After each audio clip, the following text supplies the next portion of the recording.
new members for your club. Two businessmen traveling, taking an air flight in business class, about a 5-hour flight. As they're flying, the pilot comes over the intercom and says, "I have to tell you, we have some technical difficulties. Seems we've lost one of our engines. But don't worry, it's a 4-engine aircraft. We're only going to be about an hour late, but we'll get you there safely." And one of the businessmen looks at the other guy and says, he's frustrated with the time. And then a little bit later, the same pilot comes over and says, "Fellow passengers, it seems we've lost the second engine, but it's a 4-engine aircraft. We still got 2. We're going to be now a couple hours late." The guy got really frustrated, and he's looking at his buddy there, and he's like, "I just can't believe this." And then comes over the loudspeaker again. Pilot's like, "We just lost the 3rd engine, but nobody worry. We've got 1 engine left. We're just going to be now 3 hours late." And finally the guy goes, "I can't believe this. I hope we don't lose that other engine. We'll be up here all day." A 747 needs 4 engines to run smoothly. Matter of fact, a 747 needs a pilot, a co-pilot, a crew, passengers, a mechanic, Toastmasters to run smoothly. You know what the number is? Anybody shout it out? Toastmasters International says that Toastmaster Club should charter at the number of 20.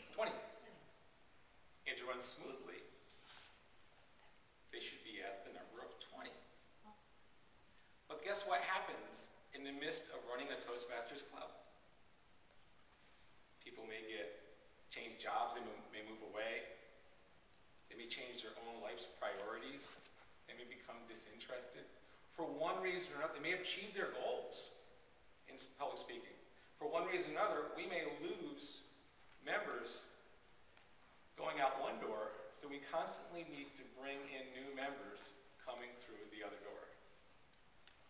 And the important reason for this is as membership goes down below that 20, what Toastmasters International has found that the remaining members start to get a little burnt out.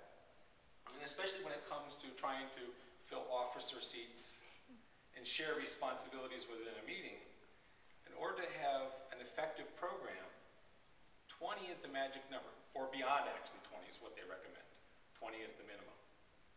So it's a very exciting job for me to step into, opportunity for me to step into, being Vice President of Membership. And I'm happy that I'm able to present this subject today. I didn't really have, I wanted to do this with a projector, but I didn't have time, so I printed this at SignWire.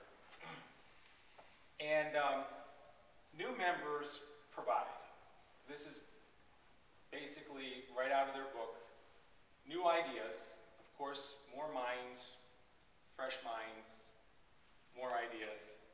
A larger pool of leaders, just like we said, whether it's for president. Don just stepped into our club a little while ago, and he's now president, and that's wonderful. With new ideas. Don comes from a club that has achieved a higher level of success than ours. So that's wonderful. More fun.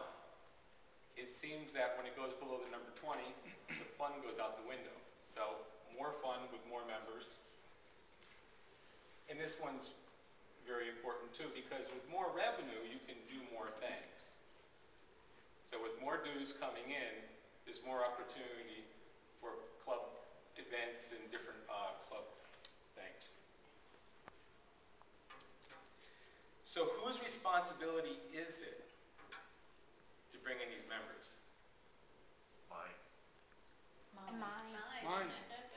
Ours. Yes, all of ours. As I took this role and I started reading through that, I'm like, wow. not just me. It's all of ours.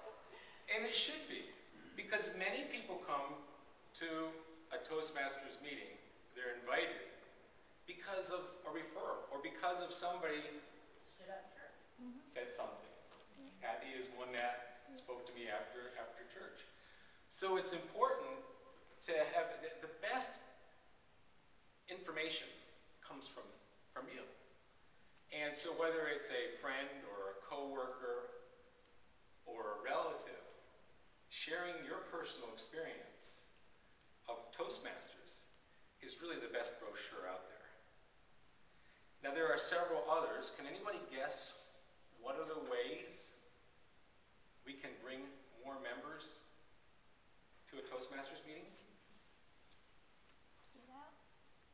I'm not going to flip it until you try to guess a few. Mary? Put signs up? Very good at that. She's flirting with you. He's a sign man. Come on. Deborah? We could take our Toastmasters magazine and leave them places so that people can see the great information that Toastmasters puts out. Absolutely. That's one of their suggestions. So how many people, everybody reads their Toastmasters magazine? Or at least sees the front cover when it comes in the mail? If you work in an office place, how many people here work in an office place? Okay. If you leave your Toastmasters magazine up front, people coming in, they'll recognize that. Most people know what Toastmasters is all about, but there's many people that don't, and that's a conversation starter. And there's other ones too. Anybody else want to guess? Let me see if I can. I don't know which color I put it on. Is it on that color? Oh, your See? pen? What's that? I don't see it, but there it is. Yeah, Yes. where to pin? This is not real. I printed that sign mark. The lapel pin. You're amazing. There's a few others.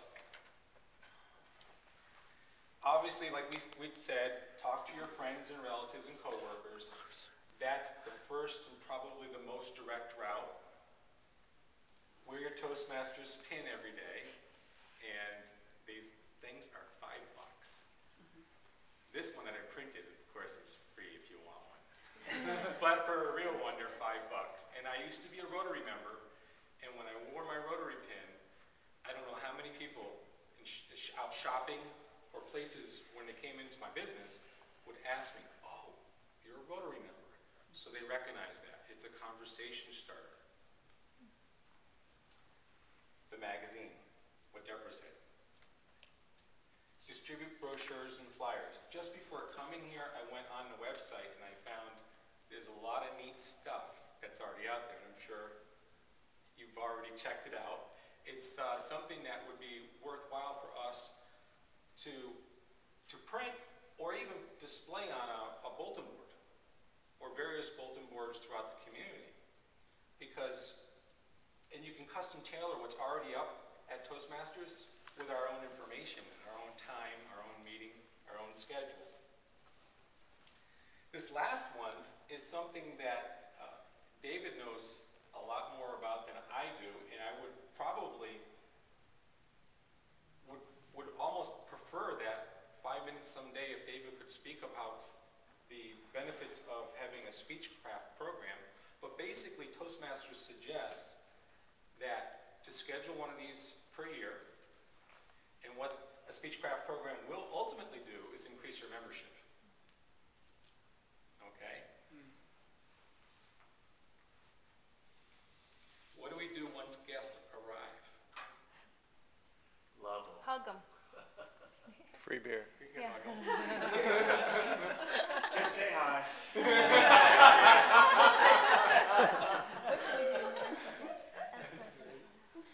Well, a couple of important things. We should greet our guests at the door.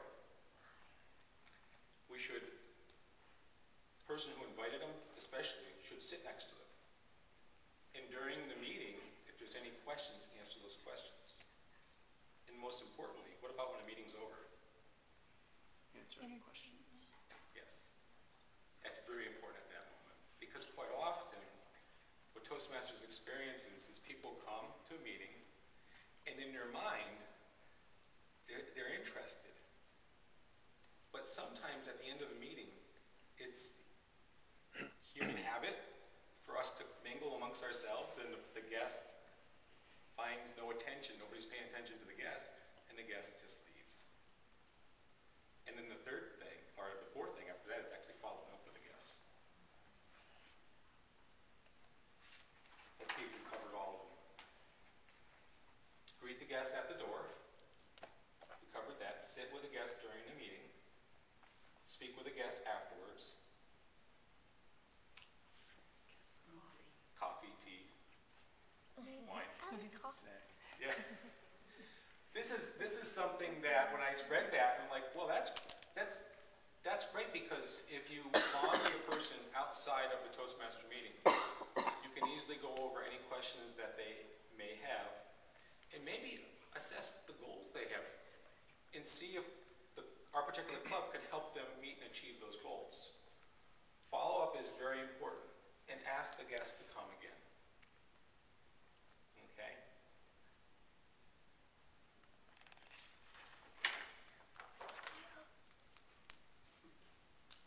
In conclusion, a club can't run smoothly if we don't have at least 20 members. And the responsibility of those members lies on all of us. We truly are our best brochure. The people that we already know, as well as the people that we may run into during the course of a day, to be able to share with them the experience and the personal growth that we felt. And who here hasn't felt personal growth? Who here hasn't felt the benefit and the confidence building that they receive through public speaking? To share that, truly you are the best brochure. And to get there, once the guests come through the door, it's being able to accompany the guests and actually follow up with the guests. And that's the program.